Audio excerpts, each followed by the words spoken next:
Investing 101 today, we are taking a look at investing philosophies. Joining me now is James Brewer. He is the founder of Envision Wealth Planning. Happy to have you on the show today. Always a pleasure. So what do you mean by philosophies in investing?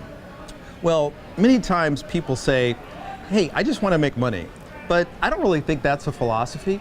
I think you have to determine, well, what's your process going to be for making decisions around investing that are actually going to help you both in the short and long run. What would you think would be some positive philosophies for investing?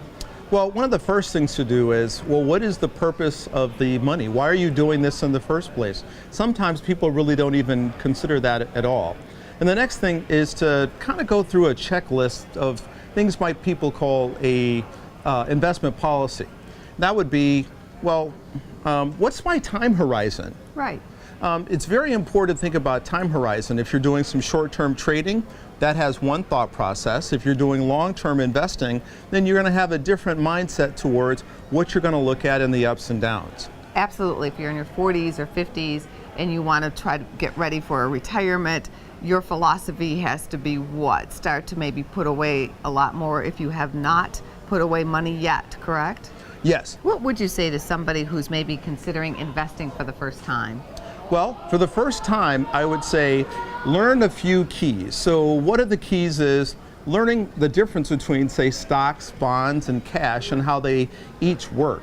Sometimes I've talked to people who are investing in their 401k plan and they don't even know what a stock or a bond is. Well, that's essentially inside of the package of investments that they're deciding to put their hopes and dreams for their future retirement. So learn the fundamentals of what's inside of what you're actually investing in. And before you take off, what is your investing philosophy? Well, my investing philosophy is to think about my net return. My net return. It's what you keep, it's not what you make. So in that case, I need to think about taxes. What is the impact of how that's going to cut? Ooh, we don't like cut. Cut from any returns that we may actually gain. And then I want to think about fees. Some investments have more fees than others. It's a return on investment idea with the fees, but that's if it's not all things equal, it's going to necessarily cut. And then that's what helps me to get to my net return. Well, thank you for coming on this show for Investing 101. You're welcome.